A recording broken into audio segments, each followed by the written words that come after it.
Bonjour à tous et à toutes. Dans cette vidéo, je vais aborder un sujet qui peut être intéressant, c'est la peur de l'intelligence artificielle.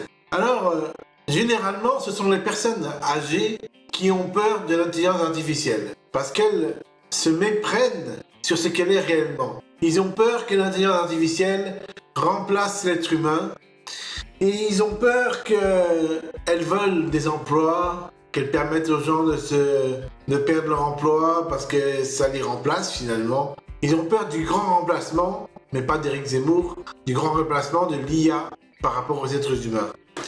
Cette peur, elle est fondée sur une incompréhension, selon moi. Parce qu'en fait, l'IA, elle n'est pas là pour nous remplacer. Elle est là pour obéir à nos questionnements et pour y répondre de manière le plus précis possible, sachant qu'elle a aussi des aléas et des erreurs, des marges d'erreur. Donc, quand par exemple, moi je pose une question à ChatGPT pour lui poser la question donne-moi une liste de sites internet qui me permet de faire du jardinage, et que ChatGPT regarde sur internet en posant la question à Google ou à Bing quels sont les sites de jardinage et qu'après il nous donne une liste de sites, c'est génial! Ça permet de répondre à ma question. Ça remplace pas vraiment les gens. C'est juste, comment dire, les gens qui ont peur de l'IA, ils ont peur d'être remplacés parce qu'ils savent pas comment utiliser l'IA pour ne pas être remplacés justement. Parce qu'en fait, les gens qui vont être remplacés par l'IA, les gens qui vont devoir abandonner leur travail parce qu'ils servent plus à rien, ça peut arriver. Mais c'est généralement les gens qui savent pas se servir de l'IA qui vont être remplacés. Mais toutes les personnes qui vont s'adapter à l'intelligence artificielle et qui vont l'utiliser dans leur vie ne seront jamais remplacées. Parce que l'intelligence humaine sera toujours largement supérieure à l'intelligence de la machine. Donc toutes les personnes qui seront adaptées à l'intelligence artificielle, qui vont utiliser ChatGPT de manière intelligente, elles ne seront jamais remplacées par ChatGPT. Parce que ChatGPT ne remplace pas l'être humain. ChatGPT sert l'être humain. Voilà ce qu'il faut comprendre. ChatGPT est un autre service. Il ne nous remplace pas. Les gens qui vont être remplacés, ce sont les gens qui ne serviront pas de ChatGPT dans leur vie.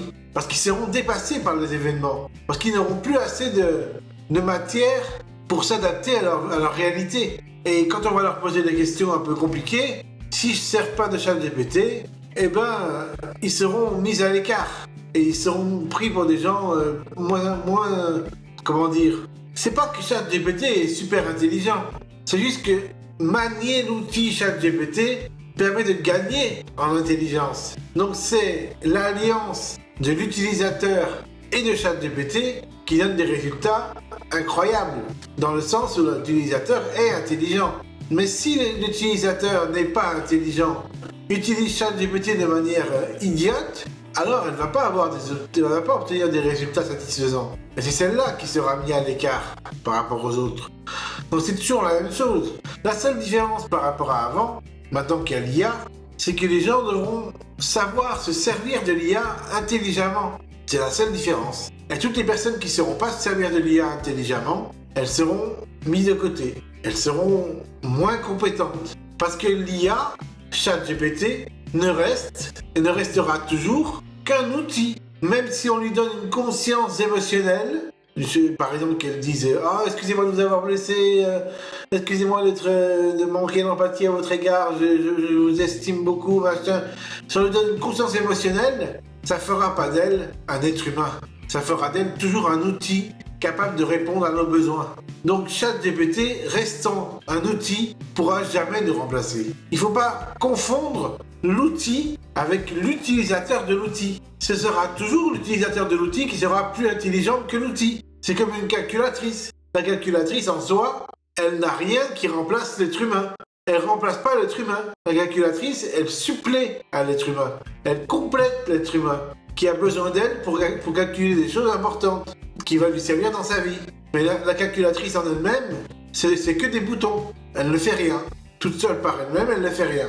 Mais celui qui appuie sur les bons boutons au bon endroit au bon instant, c'est celui-là qui est intelligent. C'est celui qui manie l'outil qui est intelligent. C'est pas l'outil. Donc il ne faut pas confondre l'intelligence artificielle qui est un outil qui restera toujours un outil avec l'utilisateur de l'intelligence artificielle qui est un être humain et qui lui est doté de conscience réelle. Donc il ne faut pas avoir peur de l'IA.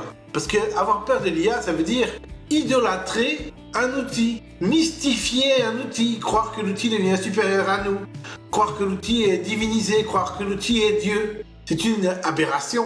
Un outil reste un outil qu'on utilise pour notre bien-être, pour enrichir nos compétences. Voilà ce qu'est ChatGPT. Et donc c'est pour ça qu'il ne faut pas en avoir peur. Parce que ça reste un outil, tout simplement.